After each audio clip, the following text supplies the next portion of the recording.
This is the Toyota Land Cruiser, a truck that has earned its reputation for carrying people across the harshest of terrain, such as this, for years on end. In the UAE, it's called the pride of the land. And since you all know how well it performs off-road, let's do something a little different and judge it on-road for the 8-seater family SUV it's evolved to be.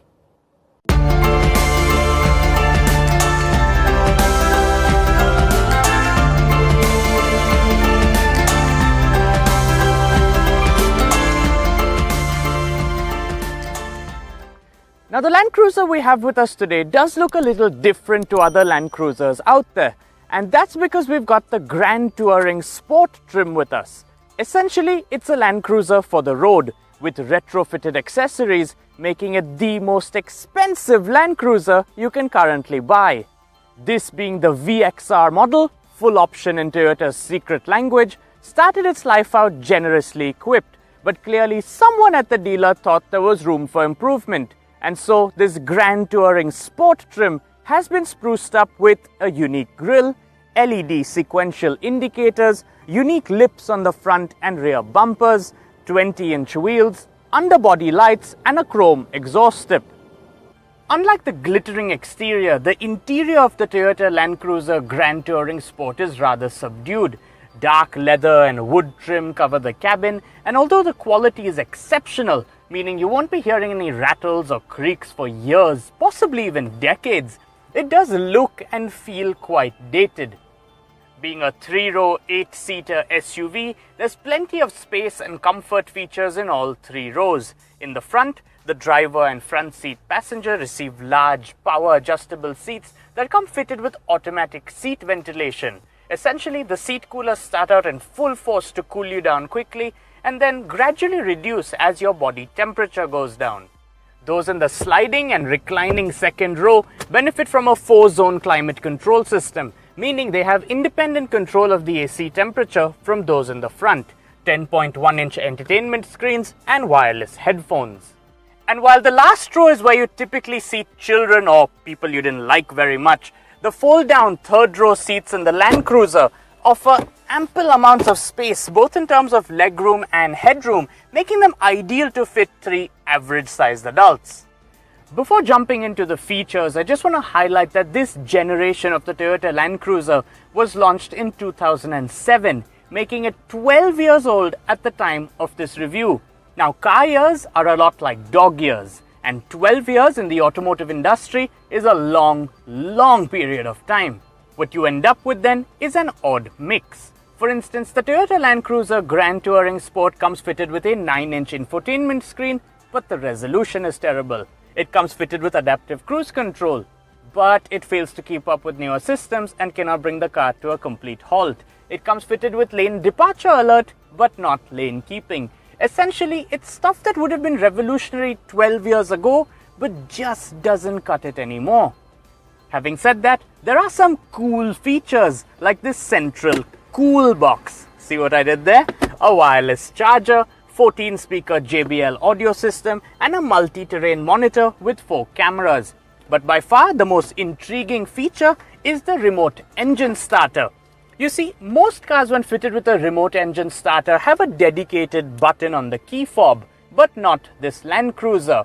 In the Land Cruiser, you double tap the lock button and then long press it for another 3 seconds. How would you ever know that? Looks like Toyota still wants you to read the manual.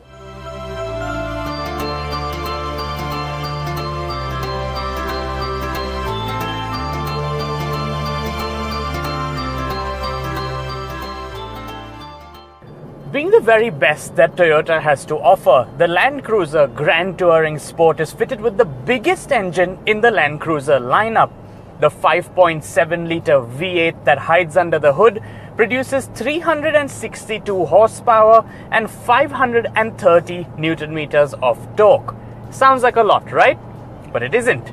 Not when compared to its main rival, the Nissan Patrol. Despite being fitted with a smaller engine, the Nissan Patrol produces 38 horsepower and 30 Newton meters of torque more than the Land Cruiser.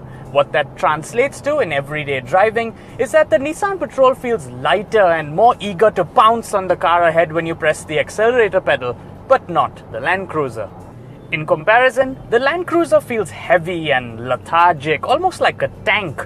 Speaking of tank, the Land Cruiser is fitted with a huge 138-litre fuel tank, which to fill up with the current petrol price would cost you a whopping 350 dirhams. Sadly, while Toyota claims that the Land Cruiser will average 8.4 kilometers per litre, I'm struggling to get anything more than 4.4 kilometers per litre in the real world, and trust me, I have been driving it very sensibly.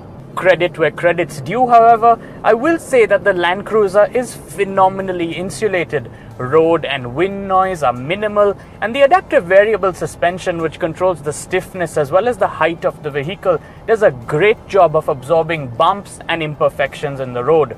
Ride quality is definitely at par with premium SUVs that cost twice as much, if not more. In addition to 3 ride heights, low for loading, normal for regular driving, and high for off-road driving, the Land Cruiser Grand Touring Sport is fitted with 5 drive modes: Comfort, Eco, Normal, Sport, and Sport Plus, which can be used to increase efficiency or driving engagement, whichever way you see it.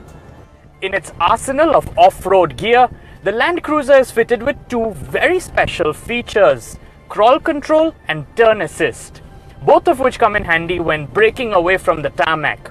Crawl control, which is best described as an off-road cruise control, takes over the brake and accelerator, leaving only the steering for the driver to manage, which comes in handy when coming down a steep slope or when stuck in sand. Turn assist, which basically locks the rear wheels and allows the Land Cruiser to take a sharper turn, wouldn't be particularly useful out here in the desert.